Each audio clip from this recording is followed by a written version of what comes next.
નમસ્કાર મિત્રો, સ્વાગત છે તમારું આ યુટ્યુબ ચેનલ ઉપર। આજે તમને મોક્ષ પામવું એટલે શું એના વિશે પૂજ્ય મુનિ હેમંત વિજયજી મહારાજ સાહેબે શું જણાવ્યું તેના વિશે જણાવવાનો છું। સંસારના પ્રત્યેક જીવોને દુઃખ શબ્દ જ અપ્રિય છે। દુઃખ જીવનમાં આવતા જ નાસીપાસ થઈ જાય છે।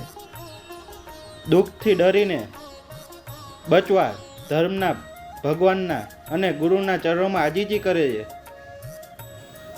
મને દુઃખથી બચાવી લ્યો, આ દુઃખ સહન થતું નથી, આ દુઃખથી હું દિવસોથી કંટાળી ગયો છું। વાત પણ સાચી જ છે। સંસારી જીવોને દુઃખ પીડા લાગે છે, દુઃખ પ્રત્યે તિરસ્કારનો ભાવ રાખે છે।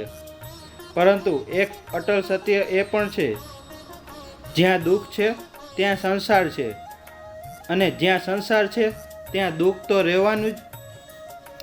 આવું દુઃખ અને સંસારનું સ્વરૂપ સમજાવતા મુનિ શ્રી હેમંત વિજયજી મહારાજ સાહેબે જણાવ્યું હતું કે આગ લાગે ત્યારે આપણે પાણી આગ ઉપર નાખીએ છીએ કે ધુમાડા ઉપર?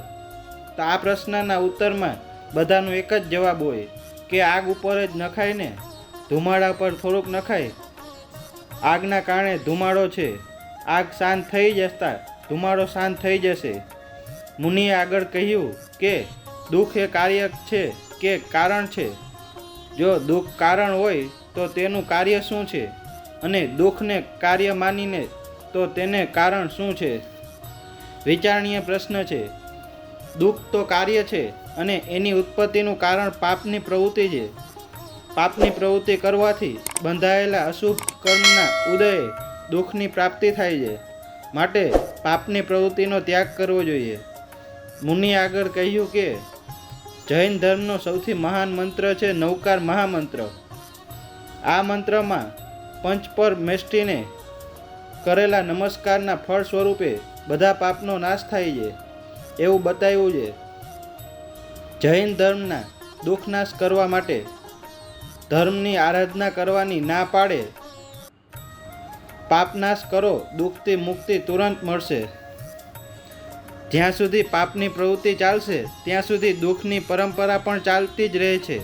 પણ અફસોસ એ વાતનો થાય છે કે લોકોને દુઃખનાશ માટે પ્રયત્ન પુરુષાર્થ કરજો, પણ દુઃખના મૂળ કારણમાં રહેલા પાપનાશનો વિચાર જ નથી કરવો।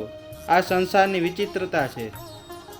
જામનગર શહેરના જ પનોતા પુત્ર હેમંત વિજયજી મહારાજ સાહેબ 40 વર્ષ પૂર્વે દીક્ષા ગ્રહણ કરી હતી।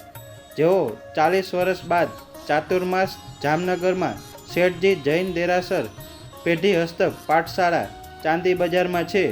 હાલ શંખેશ્વર પાર્શ્વનાથ દેરાસર પટેલ કોલોની સંચાલિત આરાધના ભવન ઉપાશ્રયમાં સ્થિરતા કરેલ છે। તારીખ 16, 6 અને રવિવાર સુધી દરરોજ સવારે 7:30 થી 8:30 વ્યાખ્યાન આપશે।